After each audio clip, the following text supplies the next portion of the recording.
नागलक्ष्मी, शेषनाग जी की धर्म पत्नी नागलक्ष्मी, उनके मन में आया कि सब कुछ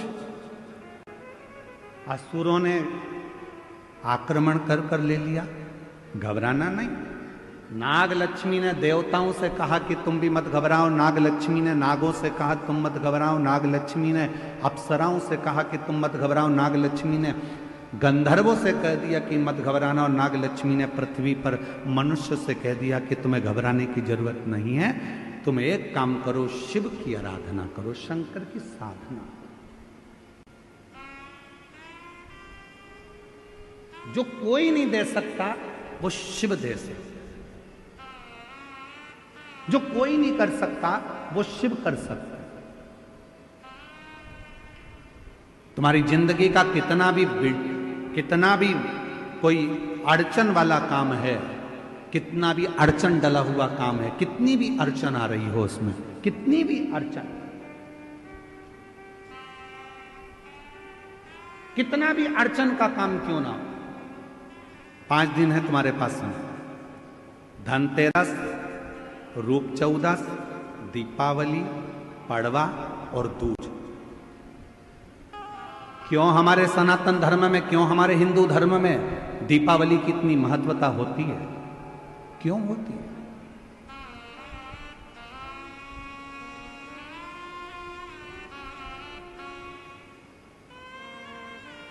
सारी सिद्धियां इन 5 दिन में व्यक्ति अगर कर लेता है तो वो उसके जीवन में बहुत कुछ फल प्राप्त हो जाता है। हम बहुत घंटों तक बैठकर साधना नहीं कर सकते, हम बहुत देर तक बैठकर तप नहीं कर सकते, हम बहुत लंबा यज्ञ नहीं कर सकते, हम बहुत लंबा अनुष्ठान नहीं कर सकते, पर यदि हमारे जीवन को हमें सफल बनाना है, हमारे जीवन को यदि हमें मंजिल तक पहुंचाना है, अड़चनों से बाहर निकलना है, तो ये 5 दिन जो दीपावली के कार्तिक महीने के मिले हैं, ये 5 दिन जो नाग लक्ष्मी ने सारे देवताओं से, सारे गंधर्वों से, सारी अप्सराओं से, सारे नागों से, सारे मनुष्यों से नाग लक्ष्मी ने जो करवाया वो तुम्हें करना। क्या करा था नाग लक्ष्मी ने? देख लिया था कि सारी सत्ता चली गई, वैभव चले गया, धन चले गया। जब बहुत अड़चन आकर खड़ी हो गई, असुरों ने आक्रमण कर कर सब कुछ ले लिया, कहीं राह नहीं मिल रही थी, तो नागलक्ष्मी ने कहा कि तप करने में बहुत समय हो जाएगा, साधना करने में बहुत समय हो जाएगा, यज्ञ करने में बहुत समय हो जाएगा, तो एक काम करो, शिव को अति प्रिय है बेलपत्र, एक बेलपत्र ले जाओ, शिव जी के शिवालय पर चढ़ाना प्रारंभ करो। शिवालय कहां ढूंढे? तो नागों ने नागलोक में जो नागेश्वर थे उन पर चढ़ाए, बैकुंठ में जो बैकुंठेश्वर थे देवताओं ने वहां चढ़ाए, ब्रह्मलोक में जो ब्रह्मेश्वर थे ब्रह्मेश्वर पर चढ़ाए।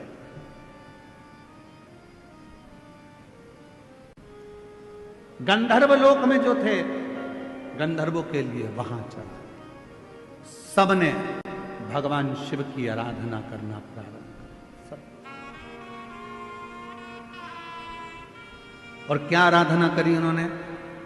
उनको नहीं मालूम था कि नागलक्ष्मी ने कहा है 5 दिन बेलपत्र लेकर जाते, शिव जी को जल चढ़ाकर एक बेलपत्र समर्पित करते और प्रणाम कर कर आ जाते। ये 5 दिन आप बड़ा यज्ञ नहीं कर सकते, साधना नहीं कर सकते, तप नहीं कर सकते, आराधना नहीं कर सकते, तो अपने घर के अंदर पूरे घर में भ्रमण कर कर एक बेलपत्री को बीच वाली पत्ती से पकड़कर पूरे घर का भ्रमण कर कर अपने मन की कामना कर कर बाबा देवाधिदेव महादेव को ये 5 दिन रोज एक बेलपत्र चढ़ाना प्रारंभ करो। 5वां दिन हो दूज का, उस दिन एक बेलपत्र जब चढ़ाओ तो उसी बेलपत्र को वापस लेकर आ जाओ और अपने घर में किसी भी जगह पर उसको साल भर रख कर देखिए, जिंदगी की सारी अड़चनें समाप्त होगी, कार्य में सफल। यह नागलक्ष्मी के पूजन का दिन।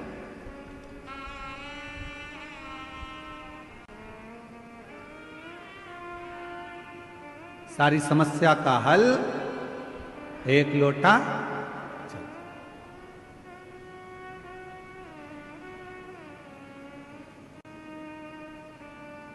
महाराज।